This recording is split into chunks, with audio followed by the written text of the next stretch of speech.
Hello everyone, welcome to our course. तो हम यहाँ पे मॉडर्न हिस्ट्री को कवर कर रहे हैं।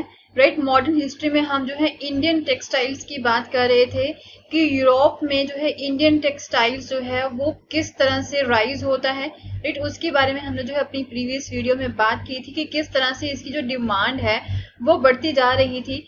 बट लेट 18 सेंचुरी में जाके जो है इंग्लैंड में क्या रहता है कि इंग्लैंड के जो प्रोड्यूसर्स होते हैं, जो यहाँ पे प्रोडक्शन किया करते थे कॉटन की, या फिर जो टेक्सटाइल के इंडियन टेक्सटाइल इंडस्ट्री के जो ओनर होते हैं, उन्हें अब जो है ये प्रॉब्लम रहती है कि इंग्लैंड में जो है इंडियन टेक्सटाइल्स को काफी ज्यादा जो है इम्पोर्ट किया जा रहा है, जिसकी वजह से जो है उनकी खुद की जो इंडस्ट्रीज है वो डिक्लाइन हो रही हैं।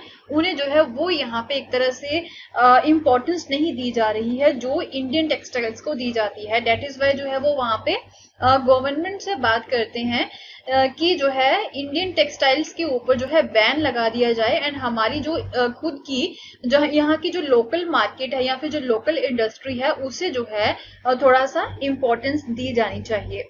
तो ऐसा यहाँ पे जो है बोला जाता है, जिसकी वजह से जो इंडिया का जो प्रिंटेड क्लॉथ होता है, राइट, उसके ऊपर जो है बैन लगा दिया जाता है। तो वो हमने देखा था। बट हाउएवर लेट 18 सेंचुरी तक जो है जो दूसरी यूरोपियन मार्केट रहती है उसमें इंडियन टेक्सटाइल की जो है काफी ज्यादा इंपॉर्टेंस रहती है, उसका जो ट्रेड है वो चलता ही रहता है। बट सडनली जो है अब इंडियन टेक्सटाइल्स जो है वो डिक्लाइन होना स्टार्ट हो जाती है।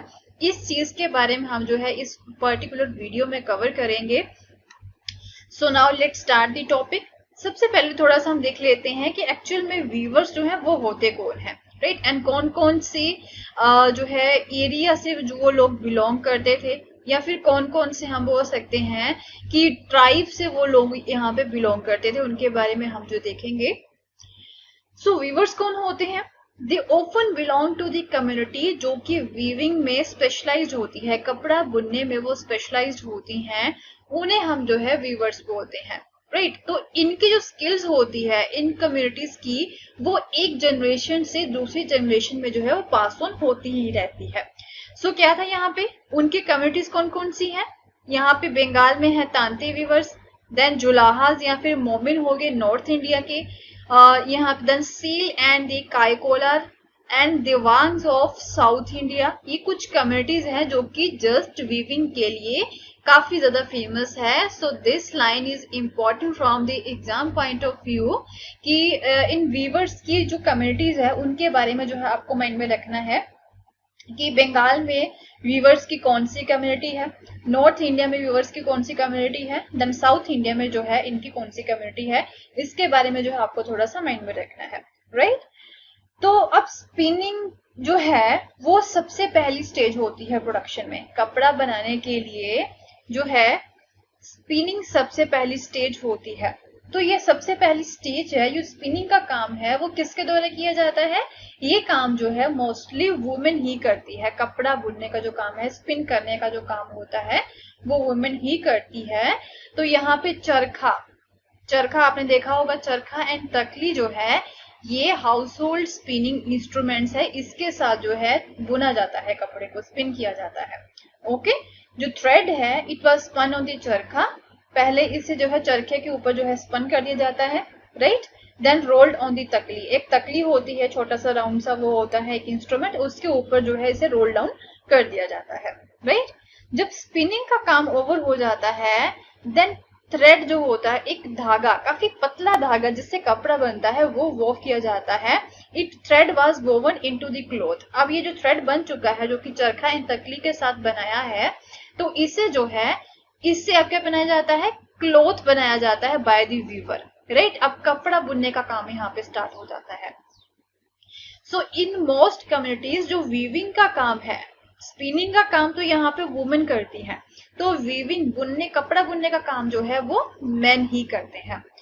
सो उसके बाद अगर कलर्ड टेक्सटाइल बनाना है हमें, तो राइट, ये कपड़ा तो इन्होंने बुन लिया, व्हाइट कलर का कपड़ा यहाँ पे बना दिया इन्होंने उसे बुन के। तो अब जो है अगर कलर टेक्सटाइल हमें चाहिए तो थ्रेड जो है, इस थ्रेड को जो है डाई भी किया जाता है बाय द डायर। राइट, इसे जो है रंगरेज बोला जाता है।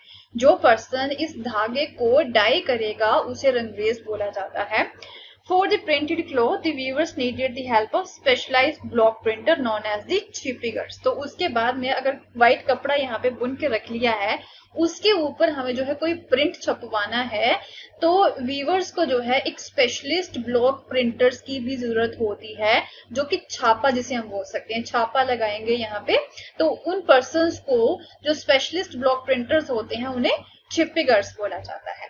Okay, so handloom weaving and the occupation जो इसके साथ एसोसिएटेड होते हैं, ये एक तरह से लाइवलीहुड प्रोवाइड करवाते हैं for the millions of Indians, right. 18th century या फिर 19th सेंचुरी की बात करें तो उस समय तक जो है हैंडलूम वीविंग का जो काम है या फिर स्पिनिंग का जो काम है, इसने जो है मिलियंस ऑफ इंडियंस को जो है एक लाइवलीहुड जो है वो प्रोवाइड करवाया था। इससे यही जो है उनकी मेन अर्निंग हुआ करती थी, राइट। ये काम यहाँ पे होता है। पहले क्या रहता है, सबसे पहली स्टेज होती है स्पिनिंग की, राइट। एक मीन्स जो है जस्ट रॉ मटेरियल होता है हमारे पास, तो उससे जो वुमेन है अब स्पिन करती हैं चरखा एंड तकली के साथ, एंड उसे जो है वो थ्रेड बनाती है। देन उसके बाद में जो है काम आता है, जब स्पिनिंग खत्म हो जाती है तो वीविंग का काम यहाँ पे स्टार्ट हो जाता है, जो कि मेन ही करते हैं मोस्टली।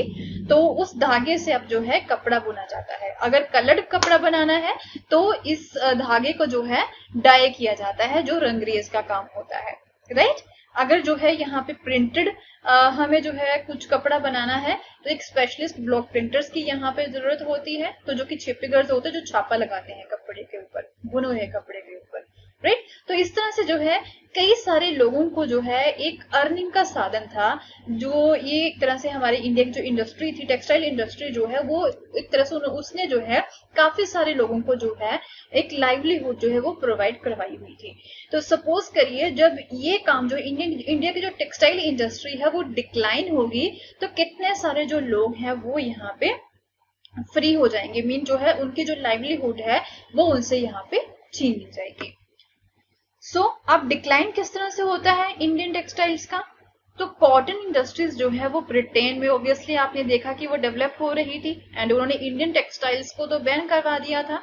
इसकी वजह से जो टेक्सटाइल प्रोड्यूसर्स हैं इंडिया में, उन्हें जो है काफी ज्यादा प्रभाव पड़ता है कई तरीकों से।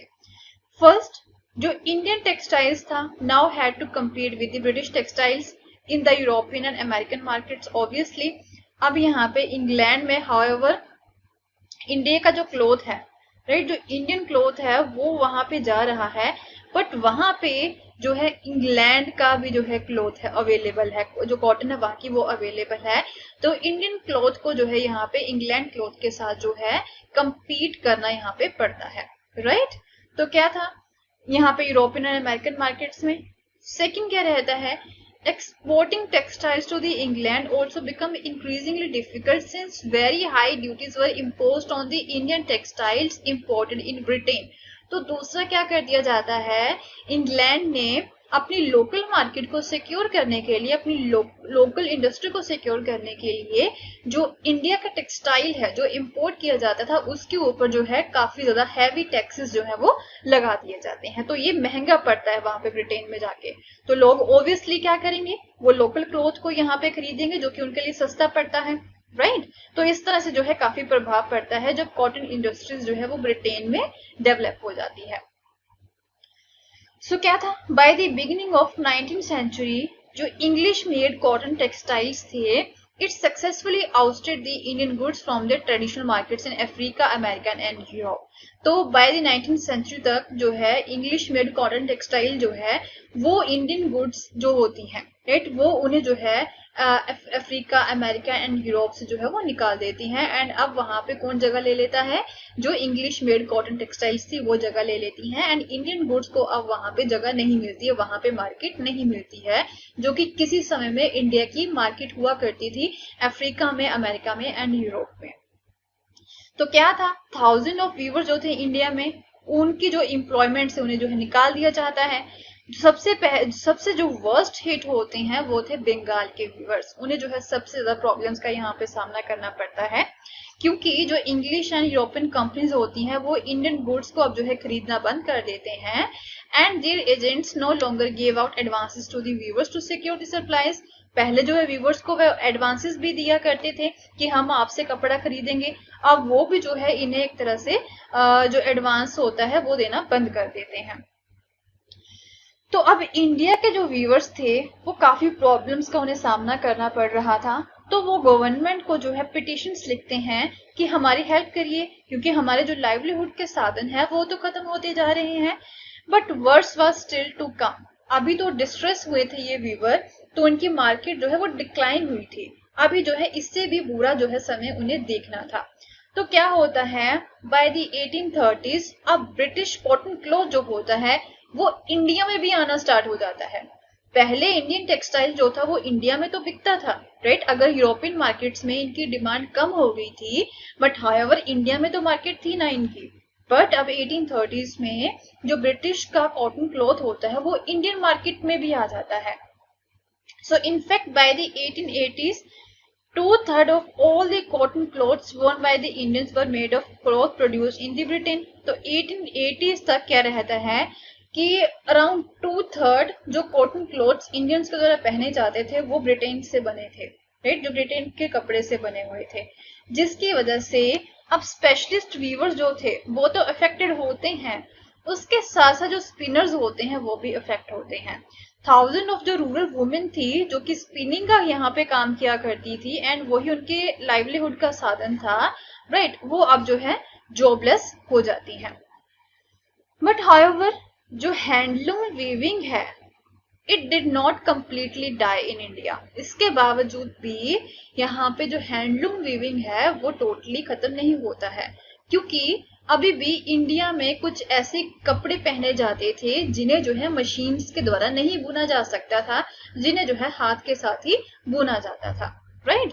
सो जो साड़ीज हैं या फिर जो जिनके ऊपर काफी अच्छे बॉर्डर्स होते हैं या फिर जो एक तरह से जो ट्रेडिशनल कपड़े हैं वो मशीन्स के द्वारा जो है नहीं बनाए जा सकते थे, तो उन्हें जो है हाथ के द्वारा ही बनाया जाता था। So these had a wide demand not only among the rich but also amongst the middle class. तो इस तरह के कपड़े जो थे, जो साड़ीज होगी जिनके ऊपर काफी फाइन टाइप के बॉर्डर्स बने होते हैं, जो ट्रेडिशनल वुवन क्लोथ्स होते हैं, इनकी डिमांड काफी थी। जो रिच लोग हैं वो तो पहनते थे, उसके साथ साथ जो मिडिल क्लासेस के लोग हैं वो भी इसे पहनते थे।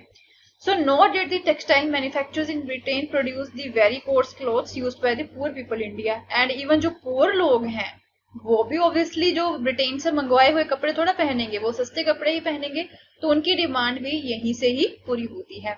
तो आपने जो है शोलापुर एरिया के बारे में पढ़ा होगा वेस्टर्न इंडिया में जो है, देन मदुरा एरिया जो कि साउथ इंडिया में है, ये जो है अब इस समय में 1880s तक आते आते वीविंग के नए इंपॉर्टेंट सेंटर्स बन जाते हैं लेट 19th सेंचुरी में। Okay, so letter during the national movement अब महात्मा गांधी जो है वो भी लोगों को रिक्वेस्ट करते हैं कि इम्पोर्टेड टेक्सटाइल जो है उसे आप बायकाट कीजिए एंड हाथ से बुने हुए जो कपड़े हैं वो आप पहनिए, राइट। तो उस समय में खादी जो है वो एक तरह से नेशनलिज्म का, देशभक्ति का एक सिंबल बन जाता है, राइट। एंड जो चरखा है it came to represent India and it was put at the centre of tricolour flag of Indian National Congress, जिससे जो है 1931 में जो है अडॉप्ट किया गया था। चरखा जो है वो हमारे जो ट्राई कलर फ्लैग है उसके बीच में जो है इसे रखा गया है, right. It becomes a symbol of nationalism, ये जो है देशभक्ति का एक सिंबल बन जाता है, राइट। हाउएवर जो हैंडलूम वीविंग है वो टोटली यहाँ पे डाई नहीं होती है, बट डिक्लाइन काफी हो जाता है इंडियन टेक्सटाइल इंडस्ट्री का। तो अब जो है उन वीवर्स के साथ या फिर उन स्पिनर्स के साथ क्या होता है जिनकी जो है लाइवलीहुड यहाँ पे खत्म हो जाती है, तो वो क्या करते हैं, वो मूव ऑन कर देते हैं दूसरे एरियाज की तरफ, राइट। कुछ यहाँ पे एग्रीकल्चर लेबर्स बन जाते हैं, कुछ जो है सिटीज में माइग्रेट कर देते हैं वर्क की सर्च में, राइट। एंड कुछ यहाँ पे अफ्रीका या फिर साउथ अमेरिका में भी जो प्लांटेशंस के काम होते थे उस तरफ जो है वो चले जाते हैं। एंड कुछ ऐसे हैंडलूम वीवर्स थे जिन्हें जो है जब नई कॉटन मिल्स बनाई जाती हैं बॉम्बे में, देन अहमदाबाद, शोलापुर, नागपुर एंड कानपुर में, तो वहां पे वो शिफ्ट हो जाते हैं। ओके, तो एक ओरांग वर्ड भी यूज किया जाता है। इसका मीनिंग ये है कि एक ये पर्सियन टर्म है ओरांग, एक वेयर हाउस होता है, एक ऐसी प्लेस होती है जहां पे जो गुड्स होती हैं, राइट, उन्हें संभाल के रखा जाता है, कलेक्ट करके रखा जाता है, जब जो है इसे बेचना होता है उससे पहले वहां पे कलेक्ट की जाती हैं, तो उसे जो है वर्कशॉप बोला जाता है, right. So will continue with the new topic in our next video. अगर आपको मेरा कोर्स पसंद आया तो इसे शेयर करना ना भूलें। Thank you so much, have a nice day, bye bye.